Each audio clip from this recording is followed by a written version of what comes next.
Hey gang, what's up? Welcome back here to another edition of the Fishing Teacher, and thanks a lot for checking out today's video. Gonna have a good video for you guys today. We're gonna explain to you all how to fish flat rocks. When you have a situation where you have these type of structures on a lake, they're really good bass holding structures, not just for bass, but for all type of fish. So we're gonna give you guys some tips and advice on it. Now, you know, a lot of it just, I know this is situational. It just depends on where you guys fish in the country. Like if you guys fish down south, it's probably not real applicable, but most man-made lakes that were formed when a river was dammed have some flat rocks to some extent in it. And what I want to do is I sort of want to show you guys some examples of what it looks like and explain to you best way to fish them. So let's take a look at it. Okay guys, here's some really good examples of flat rocks up here. That's just what they said. They're just flat rocks in the water. They're not boulders, they're not round rocks.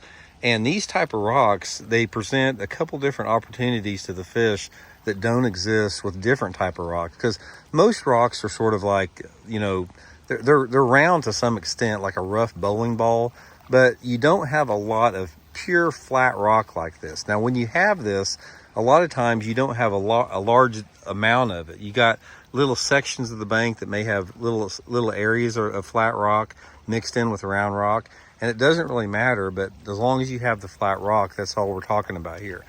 Now, one of the things to realize here, in my opinion, the best thing about a flat rock is it offers, like you can see there, it offers a great hiding spot for a crawdad. So therefore, anytime that you're fishing a bank that has flat rocks on it, you need to concentrate on crawdad imitating lures. So let's go over that. So guys, just like I was saying, from my opinion, or from my experience fishing flat rocks, I always do good fishing crawdad imitating lures. Now, my number one choice is some type of a crawdad pattern crankbait. Anywhere between like a square bill crankbait or a medium running crankbait, usually something that runs down sort of less than 6 feet deep, because most of the time when you do have flat rock, the nature of the lake, you have a little bit of off-colored water. So my favorite scenario is to be able to go down these flat rock banks like this, pick up just some type of a shallow to medium diving crawdad pattern crankbait, or even a lipless crankbait, and just cover water down it. Don't get too big of a hurry, because one of the things you're going to find out about fishing the flat rocks is the flat rocks, they offer more hiding places for not only crawdads, but for different types of things. So hold on a second, guys. I got to get off here. My bilge kicked on. Okay, guys, we're back. Now, why a crawdad crankbait is going to be your number one producer on these flat rocks, it's by no means the only lure that, you know, will be productive on this type of thing. A lot of it just depends on the water temperature and the water clarity in and around this type of area. So a couple different things. If you're dealing with a situation where you've got some really dirty water, like water visibility under about 1.5 feet, you could catch them on a chatterbait, you could catch them on a spinnerbait. On some of the bigger flat rocks, the ones that are sticking out of the water, maybe pitching a jig up there will be really good.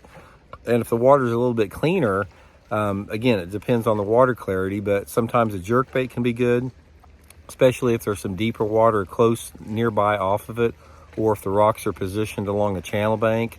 And then one of my favorite ways to catch them on it, if the water temperature is like over 65 or 70, is some type of a topwater lure. A buzzbait, a walking topwater is a really good way to catch them with that. So anyway, guys, the main thing about it is, if I could give you one piece of advice, if you do come across flat rocks when you're fishing, like I said, you just have to slow down, because flat rocks have a lot of nook and crannies, and normally if you see flat rocks on the bank, you don't know how far they run off into the water. So sometimes those rocks will run way out off into the water. So just don't slop through it. Just work real thorough, real slow, and it's just a really good piece of cover to catch some good fish on. So hope it helps out. See you guys.